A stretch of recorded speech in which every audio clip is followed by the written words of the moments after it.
escola do mundo, onde eu posso ensinar e aprender. A palavra da sabedoria é a nossa EBD. Deus é o nosso diretor, o Espírito Santo nosso professor. A Bíblia é a cartilha que ensina o caminho, a verdade e a vida. Deus é o nosso diretor, o Espírito Santo nosso professor. A Bíblia é a cartilha que ensina o caminho, a verdade e a vida. Oi, moçada da classe de jovens, vocês que me ouvem, e vamos estudar hoje a lição de número 9, que se encontra aqui nesta lição, Palavra Viva. Estamos estudando alguns tópicos da teologia bíblica ou da teologia reformada com vocês. Hoje nós vamos estudar a lição número 9, né? 9, que fala sobre o culto cristão, ou como antigamente os católicos romanos viam o culto e veem ainda hoje o culto, e qual a diferença, algumas diferenças do protestantismo. Então isso é importante porque hoje a gente vê, por exemplo, esses trabalhos carismáticos, alguns padres pregando, e a gente vê que são pregações bíblicas, realmente, muitos deles, os cultos carismáticos, já notaram? Eles cantam cânticos, participam, batem palma, louvam, acompanham o padre. Parece que mudou, parece, mas só parece. Na verdade não mudou. Mudou só a forma, os conceitos essenciais da missa católico-romana, que não é o culto protestante, ainda continuam lá firmes, como lá na Idade Média. Não mudou nada, só mudou a capa, mudou a pele, mas não mudou o coração do serviço sagrado. Olha, há alguns pontos, embora externamente a igreja carismática apareça muito conosco, sobretudo a carismática, católica carismática, mas há alguns pontos entre nós, que agora eu estou falando de coração, não da pele, são irreconciliáveis. São diferentes, tão diferentes que não há como reconciliar.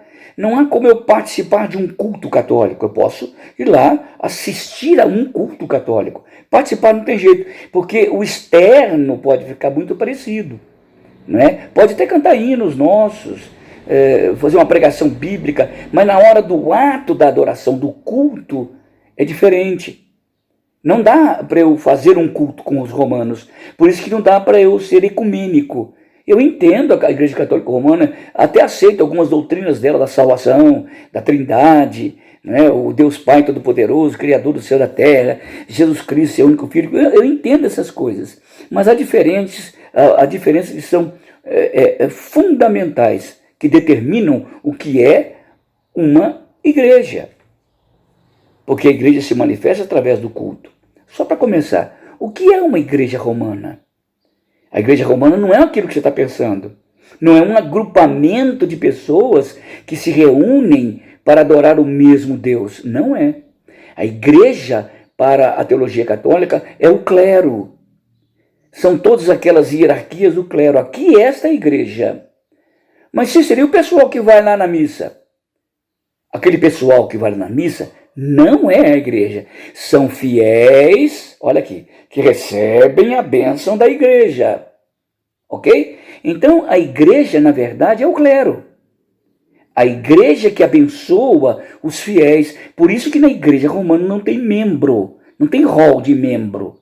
Porque eles não são membros. Os membros da igreja são os bispos, os cardeais, os papas e padres. Esse pessoal todo é que constitui a Igreja Católica Romana. Uma visão completamente diferente da Igreja Protestante, que é o corpo de Cristo, que é, né, a Igreja Protestante e o corpo de Cristo reunido. Então há diferenças fundamentais a partir do conceito daquilo que é igreja. O grande problema na Igreja Católica Romana é o altar. Você não vê nenhuma Igreja Católica Romana sem um altar. Por que o altar é tão importante? Porque o culto católico romano está em torno do altar. Então, por isso que no altar só pode ir o padre, só o sacerdote. O que me entristece muito na igreja protestante, olha o que eu estou falando, preste atenção, Em algumas igrejas protestantes, e até mesmo quando eu cheguei aqui, algum tipo de crente não podia subir no púlpito. Aqui, na nossa igreja de Jaú, por exemplo, as crianças não podiam subir no púlpito. As mulheres não podiam subir no púlpito. Talvez nem os homens, só os presbíteros da igreja e pastores. O que é isto? Isso cheira o quê? Romanismo. Isso cheira o quê? Clericalismo. Isso é muito parecido com a igreja romana. E essas coisas vão entrando devagarinho e nós nos romanizamos no culto cristão. Eu entrei aqui e disse, isso é um absurdo.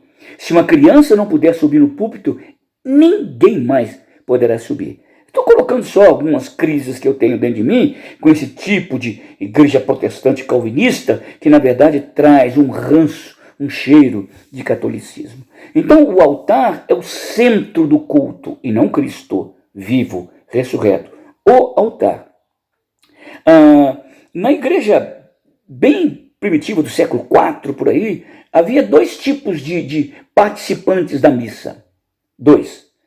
Um eram os catecúmenos, que estavam se iniciando para se converter, para se tornar crente, porque tem que passar pelo índex, pela assinatura da igreja. E tinha já os crentes. O que eram os crentes?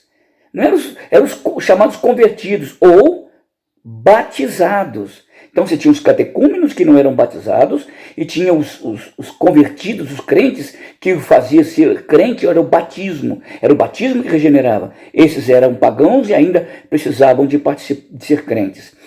Então, a primeira parte da missa era a introdução, os catecúmenos faziam parte, que não eram crentes ainda, e depois eles eram empurrados para fora do templo e ficavam só quem? Ficavam os crentes, os batizados, porque eles ficavam ali. Os catecúmenos ficavam ouviam a pregação, quando terminava a pregação, eles iam embora. Aí ficavam os crentes que participavam realmente do culto ou da missa. O que é realmente? Eucaristia. Você vê que o centro do culto não é a palavra, é o altar, é a Eucaristia, onde está ali no centro o quê? O corpo e o sangue de Jesus Cristo. Nota então que o culto romano não girava em torno da palavra, era em torno da Eucaristia. Eu fico angustiado porque com essa pandemia a gente não pode participar de muita Santa Ceia. E eles ficavam, muitos crentes da nossa igreja ficavam angustiados porque não participaram da ceia. Peraí. Não poder participar da ceia é uma coisa, não poder ouvir a palavra é outra coisa. O nosso culto não gira em torno da Santa Ceia, o nosso culto gira em torno da palavra. A palavra, a ceia não é outra coisa senão um elemento para o qual a palavra aponta. Então a ceia aponta para a palavra, só aponta. Quem que determina o culto não é a ceia. Se não tivermos pastor na igreja, como antigamente lá em Minas, ficava um ano o pastor sem ir, tinha culto? Não. Claro que tinha, porque o culto protestante não está em torno da ceia, da Eucaristia. O nosso culto está em torno da palavra. Nota que esses catecúmenos só ouviam a palavra e iam embora. Os crentes que eram privilegiados e participavam do culto, isto é, podiam tomar do pão e tomar do vinho. Então eles não dependiam da palavra, dependiam do milagre da Eucaristia. Essa era a missa antiga, ainda preza muito dessa parte da missa romana nos dias de hoje ainda. Então depois da leitura da palavra, os neófitos iam embora e ficavam os crentes que participavam de quê? Do mistério da Eucaristia. A palavra Eucaristia é correta, é certa. Eu posso falar Eucaristia, chama ações de graças, claro. Mas ali tinha o mistério da Eucaristia. A palavra só era a palavra. O que tinha poder mesmo era o mistério da Eucaristia. Gente, que mistério era esse? O que era tão misterioso nessa Eucaristia? É que ali o pão se transformava em carne. É como se fosse um calvário ali, literal. Quando o padre levanta a hóstia, aquilo vira, transubstancia em carne de Cristo. E quando ele levanta o vinho, se transubstancia, se transforma em sangue. E ali acontece o mistério. Jesus morre literalmente de novo. Literalmente de novo. Há um mistério. Ele consegue morrer 2, 3, tantas quantas vezes se realizarem as missas, ele morre fisicamente. Notaram a diferença? Não são apenas símbolos. O pão não aponta só para o corpo, ele é o corpo. O vinho não aponta para o sangue, ele é literalmente o sangue. E ali acontece o mistério da Eucaristia. Só os crentes podem participar daquele mistério. Então o altar é um lugar onde o cordeiro é morto. Como Abraão fez, como Jesus foi lá no Calvário, a missa católica repete o ato literal. O cordeiro ali é um altar como se fosse o Calvário, e Jesus morre literalmente toda a missa. Por isso que não existe, escutem bem, não existe culto sem missa, missa sem Eucaristia. Não existe. Tanto que o culto romano é chamado o santo sacrifício da missa. A palavra missa, antigamente, lá bem no começo, era o momento que eles iam embora, era chamado missa. E aí depois, com o tempo, todos os atos litúrgicos se tornaram essenciais e se foram chamados também de missa. A missa passou a ser todo o culto. Mas o todo ali é o altar. O todo ali é a Eucaristia. Nota que na missa é no final. Toda missa tem como final a morte de Cristo. A igreja protestante não. Toda missa todo culto deve ter início com a ceia e depois é a celebração da vida, da ressurreição de Cristo. Por isso que o pastor da igreja de vocês faz a Eucaristia, ou a Santa Ceia, no começo do culto. Reparem, porque isso é teologia reformada. Então, literalmente ali, quando é depositado a hóstia no altar, depositado o vinho no altar, ali se transforma num mistério. Né? E aí o culto acontece, o centro, o ponto alto do culto, é quando esse mistério acontece na transubstanciação da carne, do pão em carne e do vinho em sangue. Então Cristo literalmente morre de novo no altar. É interessante, porque não derrama sangue, né? A gente não vê. Só se alguns católicos romanos mastigarem a hóstia que pode sair sangue. Era bobagem que eles falavam. Por quê? Com um certo sentido. Porque é carne de verdade. Se você morde na carne, vai sair sangue. Então, gente, estamos falando sobre o culto, né? E mostrando o culto romano, que é chamado de missa, e mostrando um pouco agora o culto protestante, como ele acontece. Hoje, falamos agora há pouco, primeiro ponto nosso, é sobre a importância do altar dentro da missa ou dentro do culto católico romano, que é chamado Santo Sacrifício da Missa. Disse que o centro do culto não era a palavra, o centro do culto é a Eucaristia, por isso, ou a ceia, por isso que tem aquele altar, que tudo envolve o altar, tá certo? E agora nós vamos ver alguma coisa sobre o sacrifício de Cristo. É importante a gente saber isso, porque o sacrifício romano, a ceia romana, é um sacrifício literal. E mais ainda, né? É um sacrifício exercido por um sacerdote. Não é pastor, não é irmão. O sacerdote não é irmão. Ele faz parte do clero, da igreja. Então eu pergunto, será que Cristo precisa de morrer outra vez? É isso mesmo que a Bíblia ensina no livro de Hebreus e em tantos outros textos, que Cristo precisa de morrer de novo, toda vez, literalmente, que o sacrifício dele não foi suficiente? Será que o sacrifício dele não é válido? Ou é apenas uma coisa simbólica? Será que o sacrifício tem que ser físico? Ou ele tem que ser metafísico? A experiência consagrada tem que ser com o pão? A experiência consagrada tem que ser com o vinho? Ou tem que ser com o Espírito daquele Deus a quem celebramos na ceia? São perguntas fundamentais que você deve saber e conhecer, para que quando você for a uma missa, um convite de um amigo que deve ir, mas perceba que não tem nada a ver com o centro do nosso culto, da nossa experiência sagrada.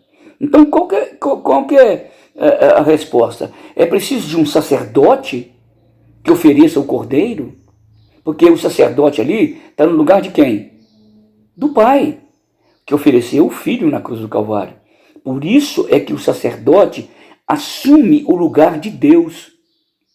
Por isso que ele pode perdoar pecados, ele pode excomungar, por isso que ele tem autoridade para desatar e atar, porque ele assume o lugar de Deus.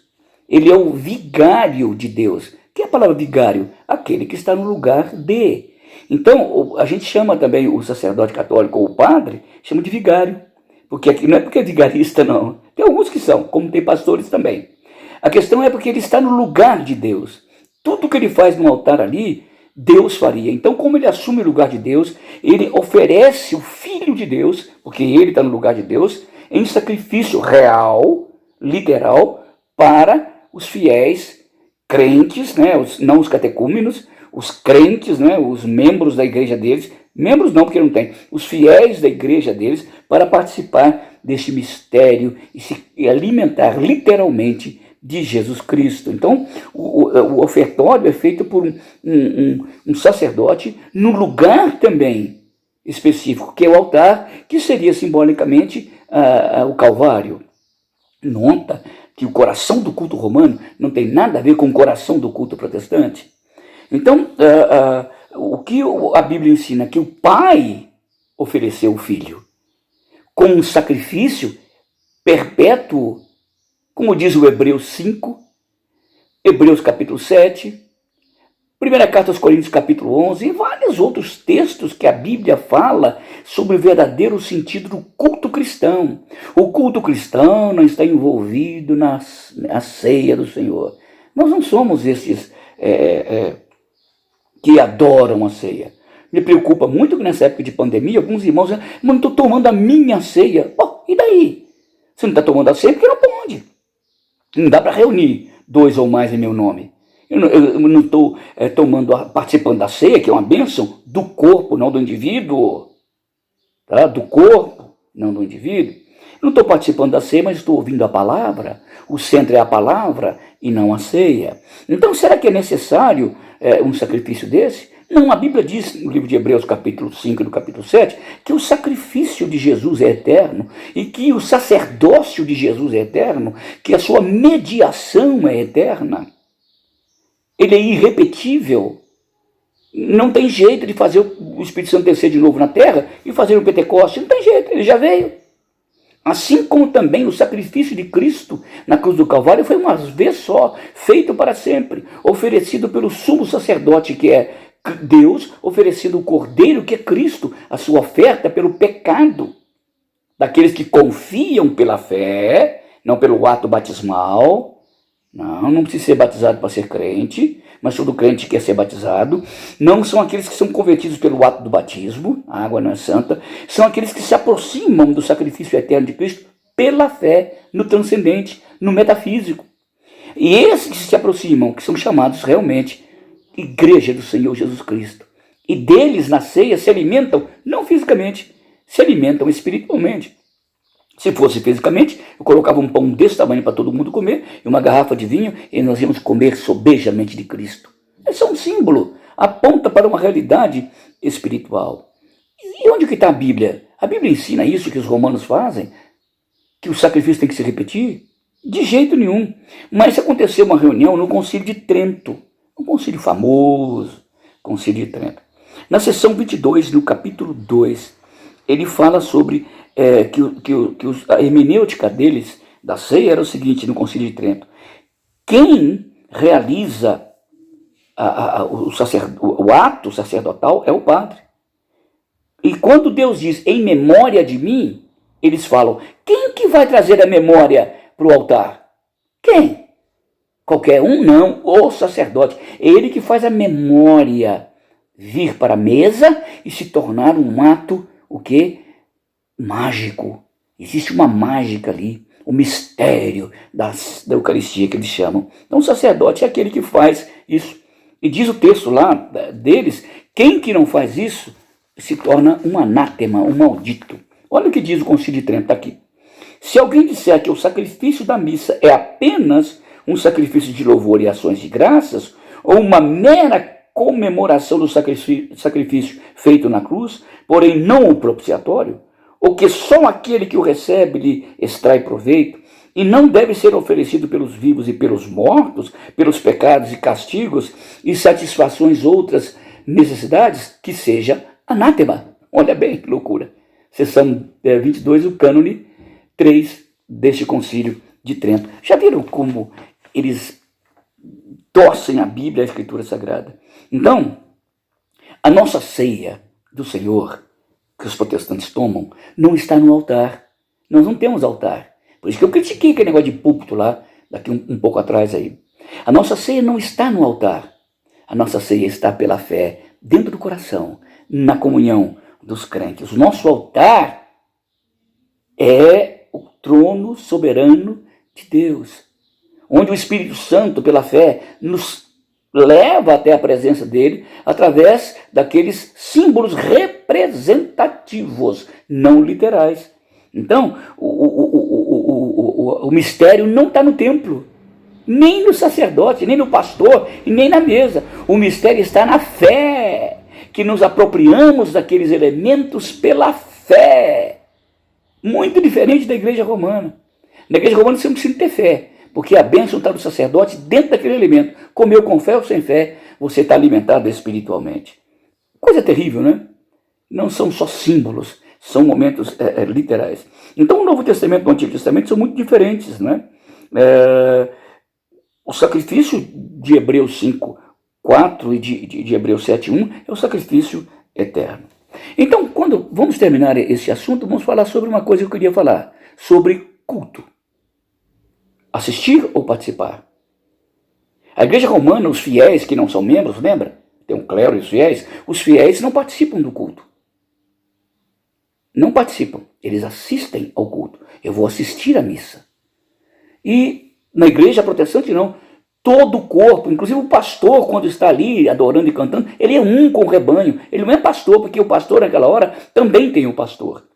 Eu sei que muitos aqui da nossa igreja se escandalizam quando eu falo que o pastor lá no púlpito, ele não no altar, tá? No púlpito, ele é um mero diretor de liturgia. Mas Cícero, não é pouco demais? Não, é isso mesmo que eu sou. Lógico, quando eu desço de lá, eu sou pastor, vou cuidar de ovelhas. Mas enquanto eu estou ali com os irmãos, eu sou um mero diretor de liturgia. Suponhamos que alguém levante no culto o irmão amado, pastor, podemos cantar aquele hino tal? A gente canta. A gente canta. Então é importante saber o que é culto cristão verdadeiro e culto cristão falso. O culto romano e o culto protestante. Cuidado, gente. Cuidado com o ranço, cheiro católico dentro da igreja protestante. Há muita gente, muitos pastores querendo criar um clima católico romano dentro da igreja protestante. Cuidado com isso. Observe o que são coisas e o que é o ser. Não troque o ser pelas coisas. Tá bom, gente? Eu vejo vocês num outro momento falando. Obrigado. Foi legal. Obrigado aos professores, a Bruna, a Ju e o Beto, pela oportunidade de falar com vocês aqui, tá bom? Um grande abraço. Anotem, participem, aprendam e vejam. Um dia eu desafio vocês a ir numa missa e comecem a reparar essas coisas, se tem razão ou não, tá bom? Um grande abraço, eu vejo vocês na próxima vez. Tchau!